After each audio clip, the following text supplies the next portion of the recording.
Graça e a paz, irmãos.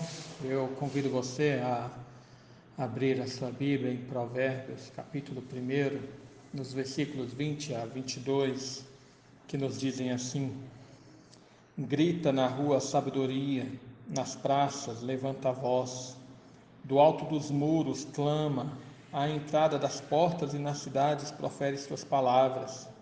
Até quando, honestos, amareis a necessidade? E vós, escarnecedores, desejareis o escárnio, e vós, loucos, aborrecereis o conhecimento. Grita a sabedoria. Na última meditação, irmão, nós falamos de como Jesus é o grande exemplo que nós temos a respeito de como resistir às tentações, cujo conselho do Pai estava lá no versículo 10.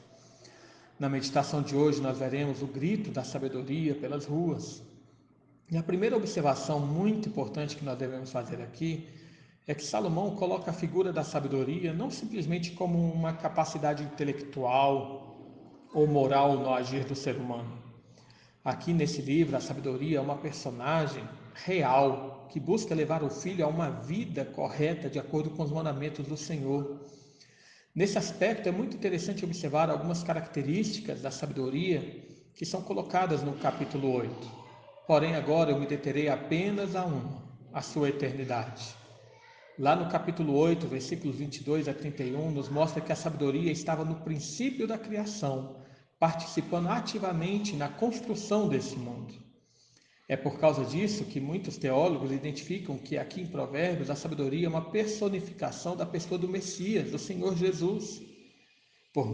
Podemos ver isso também quando Paulo fala a respeito da criação do mundo por meio de Jesus, lá em Colossenses, capítulo 1, versículos 16 e 17, quando ele diz: Pois nele foram criadas todas as coisas, nos céus e na terra, as visíveis e invisíveis, sejam tronos, sejam soberanias, quer principados, quer potestades, tudo foi criado por meio dele e para ele. Ele é antes de todas as coisas, nele tudo subsiste. Tendo isso, portanto, em mente, voltemos ao nosso versículo. Ali nos diz que a sabedoria grita, clama, levanta sua voz nas praças, no alto do muro, às portas e nas cidades, chamando os homens a atenderem a sua voz em vez da loucura.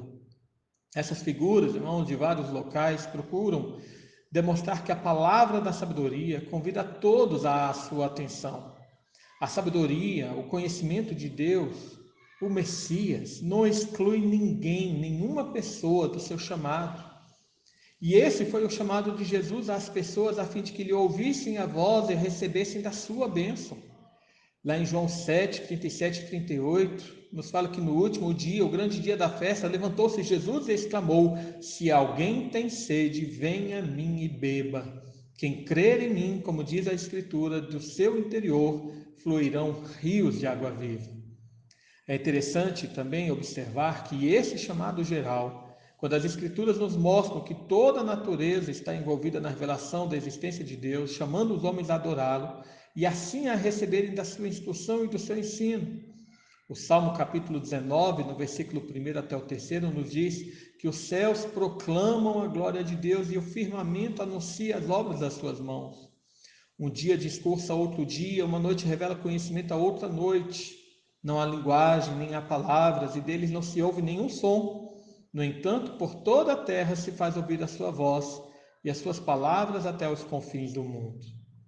E o apóstolo Paulo também confirma essa proclamação da sabedoria de Deus ao dizer lá em Romanos 1:20 que os atributos invisíveis de Deus, assim como o seu eterno poder, como também a sua própria divindade, claramente se reconhecem desde o princípio do mundo, sendo percebido por meio das coisas que foram criadas. E Paulo encerra esse versículo dizendo: tais homens são por isso indesculpáveis. E vejam, irmãos, que essa proclamação da sabedoria, da existência de Deus, do Filho de Deus em todas as ruas, mostram que esses homens são indesculpáveis, porque todos têm acesso ao conhecimento de Deus. E vejam que isso está em completa conexão com o nosso versículo 22, quando a sabedoria pergunta: até quando nessas amareis a necessidade? E quando escarnecedores desejareis o escárnio? Irmãos, porque tendo à disposição o conhecimento de Deus, a pessoa do Messias, os homens ainda preferem viver o amor à loucura.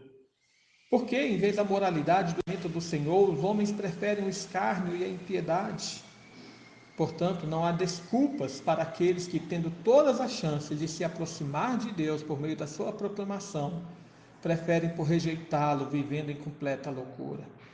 O apóstolo João também expôs essa realidade, usando a figura da luz em vez da sabedoria, mas que também personifica a pessoa de Jesus. Lá em João 3,19 ele fala: o julgamento é este, que a luz veio ao mundo, e os homens amaram mais as trevas do que a luz, porque as suas obras eram más. Por fim, a sabedoria grita pelas ruas. A mensagem do Evangelho na pessoa do Senhor Jesus é proclamada em todos os locais e para todas as pessoas. Porém, os necios, os loucos, rejeitam aquele que é a sabedoria de Deus, como Paulo falou em 1 Coríntios 1,30. Rejeitam aquele que estava desde o princípio da criação, como João nos mostra em João capítulo 1, versículo 1. Rejeitam aquele que veio ao mundo proclamar a salvação. Que Deus nos abençoe. Oremos. Pai amado, mais uma vez nos colocamos diante de Ti, agradecemos, Senhor, porque Tu nos tem dado, Senhor, a iluminação do Teu Espírito Santo para ouvirmos a Tua voz, para ouvirmos a proclamação da Tua sabedoria, do Teu Filho Jesus, do conhecimento da Tua palavra. Tu abriste o nosso coração, Senhor, para receber todo o ensino que vem, Senhor, da Tua lei, que vem do ensino da Tua sabedoria. Abençoa-nos, portanto, para que vivamos nela e para que possamos proclamá-la em todas as ruas, em todas as portas, em todos os locais, para que os homens também voltem-se à Tua sabedoria, voltem-se ao Teu Filho, ao Senhor Jesus Cristo. E é, portanto, em nome dele, Pai, que nós pedimos e clamamos, derrama sobre nós o Teu poder. Amém e amém.